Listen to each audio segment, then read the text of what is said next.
Let's dive into this newscast with the latest on the coronavirus, as German Chancellor Angela Merkel has vowed to make vaccine doses available to every German by the end of September 2021. The announcement came after Merkel held a meeting with state leaders, the health minister, European Union officials and vaccine makers.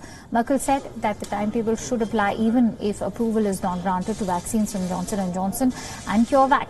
The German Chancellor has been trying to assuage pandemic-weary public who have been growing restless with a slow vaccine rollout in the country. Merkel defended the slow inoculation drive, saying that the country decided to seek a regular and not an emergency approval for vaccines in order to build public trust. Also insgesamt Klarheit über die Quartalslieferungen, damit Solidität für nach jetzigem Stand, mehr kann ich nicht sagen, das Versprechen, dass wir Ende des Sommers, also Ende des dritten Quartals oder am Ende des Sommers am 21. September, ich weiß es, jedem Bürger ein Impfangebot machen können, selbst wenn Johnson & Johnson und CureVac keine Zulassung bekommen. Klarheit, wie just in time die Produktion ist. Aber Bund und Länder werden politisch versuchen, durch Modellierungen bestmöglich fortzuschreiben, wie man das größte Maß an Verlässlichkeit in die Voraussage der Lieferungen bekommen kann. The EU's civil service and European Union governments have been under fire for making slow progress in vaccinating their populations against the coronavirus than the UK, Israel and the United States, especially after key suppliers cut their delivery estimates. For more details, let's quickly go across to our correspondent Lucy Huff, who's joining us live from Brussels this hour. Thank you, Lucy, for joining our broadcast. Now, Merkel wants to build public trust in the vaccine, but why has she defended the slow pace of the vaccination drive?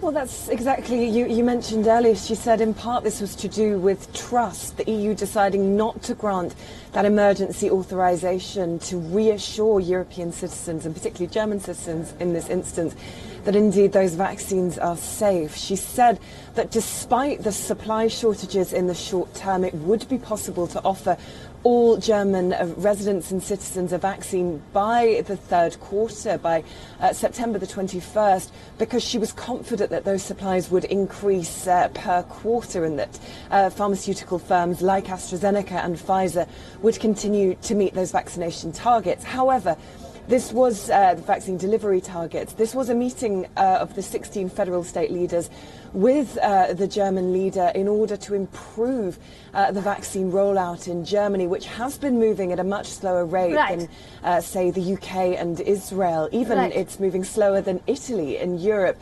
So this is in part about greater coordination around the country. She did also say that this is a question of Germany's manufacturing capacity for vaccines, which isn't the same as, say, here in Belgium or in the US, which is also holding up the ability to get vaccine doses. It's interesting, Lucy, that you mentioned the slow rollout in EU. What explains EU's slow vaccine rollout? Well, it's been a huge row here for the last couple of weeks or so amid rising pressure on the EU's executive arm, the European Commission, arguably their greatest crisis since new President Ursula von der Leyen came into power some months ago. Essentially, the EU Commission was charged with the procurement of vaccines bloc-wide, but it's been criticised for failing to buy enough, for being too focused on the price negotiations, but not at the speed of getting those vaccines delivered, for signing contracts that didn't contain binding rights. And that's why we've seen a huge row between AstraZeneca and the European Union amid AstraZeneca saying it would supply significantly less in the first quarter than what it agreed to do so in that contract. And a huge row took place after that, with the EU putting huge amounts of pressure on that company to meet what it feels that it's signed off as a binding agreement in that contract. So a huge row there. Pfizer has also said that it will be delivering shorter numbers in the short term than was initially expected, although it has now said it will be delivering 75 million doses in the second quarter, so significantly increasing that there. So it has been a row essentially over the speed at which these vaccines have been approved. It's also been the speed at which the EU signed off deals with pharmaceutical firms to sign off doses. It's been accused of not buying enough and failing to sign those contracts quickly enough.